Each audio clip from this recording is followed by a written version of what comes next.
او دا درته ذکر کم چې کله دې دعوه د دین وکړه بیا به د باندې امتحانونه راځي دا د الله ناشنا طریقه ده ګورې اوس یو سړی وایي زه دینداره وم ږیره مې غټه کړې وه ښه غټه ږیره مې وویې او مسواک را سره هم جیب کې پروت او پیسې مې د ګیټو نه بره ساتلې خو مزدوري راته میلاو نه شوه دا اوس ناشنا خبره تا ږیره دې دپاره ساتلې وه ته مونځ او اودس دې دپاره کوې چې تا ته به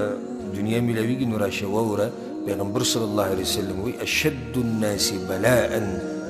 په خلکو کې چې د ټولو نه زیات امتحان په چا باندې راځي او ډېرې سختې په خلکو راځي نو هغه پیغمبران دي د پیغمبرانو نه زیات الله ته نږدې څوک شتي نشتي نو چې د دې اوچت مخلوق دا حال دی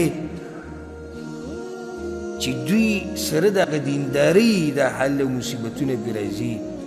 نو په بل بیا چې د دوی په لار باندې روان او دعوه کوي نو په هغه هم بیا داسې امتحانونه راځي په خوله دعوه کول ډېر اسان کار دی چې زه حق منم ما دا خبره دې پورې راواغسته چې حق ته غاړه ایښوده دا ډېر ګران کار دی او بیا په حق باندې مضبوط ودرېده دا د هغې نه هم ګران کار دی دوه خبرې دي یو حق منل او بیا په هغې ودرېده او په دې دواړو کې ګران دا دویم دی یو سړی حق مني پاو ساعت له به یې ومني نیمې ګنټې له به یې ومني ورځ له به یې ومني بس دلته ګرم ګرم شي موږ چې حق ومنو بس سلفیت منهج زار شه او قربان شه ته وایي او ښه ورته پته ولګي چې دا مسلې حقې دي خو چې کور ته ورشي او کاکا ورته ووایي او دادا ورته ووایي او پلانی ورته ووایي چې د جیداد نه به دې وباسم دی بیا راشي بنګ بنګ کوي زمونږ هغه ماما وایي ډېر تریخ خوی دی او زمونږ دغه پلار ډېر تریخ خوی دی نو ولې تا د حق د دوی لپاره منلی ته دومره کمزوری شو چې جیداد یې دنه واخیستو او تا ته دمکي درکوي چې جیداد نه به یې لرې کړم ته حق پرېښو دلیل دی په دې باندې چې حق ته په هغه اولنۍ ورځ د زړه نه و منلی که ته حق د زړه نه منلی وی که نه نو بیا به داسې نه وی یو ښکلې واقعه د ابراهیم علیه السلام موږ بیان کړې وه تفسیر په درسونو کې سورت مریم کې قال راغب انت عن آلهتي یا ابراهیم ښه ابراهیم وی ابراهیم علیه السلام ته لېږي او پلار دغه حاضر ښه وی لکه زمونږ په دې دین کې ستا طبیعت نه لګي زمونږ دا بوتان ستا نه دي خوښ زمونږ دا معبودان ستا نه دي خوښ نو د باطل پرست سره خو بل دلیل نه وي لأرجمنك واهجرني مليا په کاڼو به دې وولم مړ به دې کمه وي د کمې خبرې چې تا شروع کړي دا نه وي که نه په کاڼو به دې وولم څه به دې کم مړ به دې کم واهجرني مليا او زه ورک شه د ډېر وخته پورې زما د مخې نه ځه هر څه نه یې وویستو ویویستو که ویې نه ویستو د کلي نه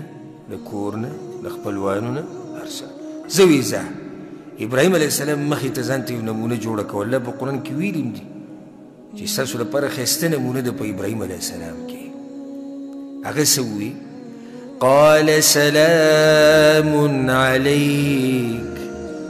ای پلاره سلامتیا دي په تا باندې زه لاړم خو نو هغه جیداد پرېږدې سلام دي په تا باندې وي زه لاړم کور د نه پاتې شو سلام دي زه لاړم خاندان قبیله کوم ځای کې چې ته پیدا شوی هغه هر څه د نه پاتې کېږي وایي سلامتیا دي په تا باندې زه لاړم حق به د هر څه نه بره ساتي دین به په هر څه باندې زورور ساتي به که نه پوخ عزم وکړي دا چې چېرته به د چا د لاسه خپل دینداري نه کمزوری کړي دینداري نه کمزوري کوئ که په روډ کې د سوال کوو که نه سوال او خلکو ته د لاس داسې نیولی چې یاره 1 روپۍ راکړه او 2 راکړه بیا به م حق نه پرېږدي د غربت به م راځي مالداري به م راځي کله به بیماریان هم راځي کله به روغ صحت وي کله به بچي کله به نه وي هر څه به راځي خو حق به نه پرېږدي انشاءالله په دې باندې د جامې د غاښونه را بند کوي عبدو علیها بالنواجذ په دې باندې جامې د غاښونه را بند کوي او الله ته سوال کوي چې یا الله ربنا لا تزغ قلوبنا بعد إذ هديتنا یا الله زمونږ د زړونه چېرته د حق د پیژندو نه بد بیا وانړی یا الله غټ سوال دی دا غټه مسله ده چې یو سړی حق وپېژني او بیا یې واوري یو سړی الله وپېژني او بیا یې واوري یو سړی پیغمبر وپېژني او بیا یې واوري مال دې نه وي بچي دې نه وي کپړه دې نه وي کور دې نه وي هېڅ دې موږ سره نه وي خو چې دا دین موږ سره وي موږ کامیاب یو ما تاسو ته دا خبره بیان کړې وه تاسو ته به یاد زه دا وایم چې نن سبا د ټولو نه خوش قسمته انسان هغه دی چې د مرګه پورې خپل ایمان سلامت ورسوي او قبر ته دی کوشي په عقیده د قرآن او د حدیث باندې د اوچت او خوش قسمته مسلمان دی او زما اوس ته هېڅ پته نه لګي هېڅ پته نه لګي چې دا مرګ به موږ له په څه وخت کې راځي پته نشي په قرآن او حدیث باندې به یو که نه به یو پته نشي عقیده به د توحید یو که نه وي پته نشي تابعداري به پیغمبري ځکه چې دا به نه وي چې زه ګورې زړونه د الله په دوو ګوتو کې دي پیغمبر صلی الله علیه وسلم وایي څنګه یې چې اړوي هغه شان یې اړوي دا به نه وي چې زه تاسو ته ما واقع بیان کړې وه ما ابن قیم رحمه الله م راوړې ده کومه واقع مؤذن د عراق عفوا د عراق امام ابن القیم رحمه الله یو ناشنا واقع راوړې ده په عراق کې یو مؤذن و هغه به اذان کوو نو پخوا چې به اذانونه کول نو کوم ځای ته به ختو بره به ختو هغه اذان کوو په دې حي علی الصلاح حي علی الفلاح کې هغه چې وکتو یو کور نظر پرېوتو بهی کې یو جنۍ و هغه جنۍ ته زړه وي ده چې څنګه اذان ختم کړو رامنډې کړی کور ته ورغی دا جنۍ زه غواړم هغو ته یې صبر کوو موږ نصرانیان یو موږ کریسچن یو موږ عیسایان یو ستاسو دین جدا دی زما جدا دی ته څنګه جنۍ غواړې حاصل د قصې دا دی چې دې تو راتوی د جنۍ موږ درګه اوس شرط کېښود چې ته به څه کې ته به دا دین پرېږدې دا سره اتفاق وکړو صحیح دی چې زه به دین پرېږدمه دا سړی جومات کې مؤذن دی ګورې عام سړی نه دی ګورې دا به نه وایي چې زه دا زه ټکی به چېرته نه وي همیشه به ځان یېرېږي وی چې کومه ورځ دلې دا جنۍ ورکول او د دوی دا نکاح کېده په هغه ورځ د اعلان وکړو چې او ما خپل دین پرېښودی دی زه واپس کېږم د قرآن او د حدیث نه او زه د محمد صلی الله علیه وسلم خپل پیغمبر نه ګڼم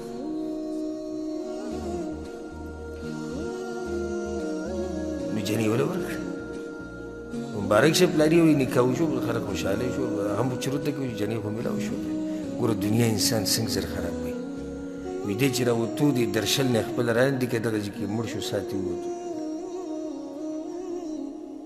په اخري خاتمه هغه په دې باندې وشو چې دین نه منم سړی جومات کې مؤذن دی اذانونه هم کوي ګورې نو دا به نه وایي چې زه همیشه به ځان ته په دې نظر ګوري چې زه څه یم زه کمزور یم او دا دعاګانې به غواړي چې یا الله ما ته حق نصیب کړي او په حق مې مضبوط ساته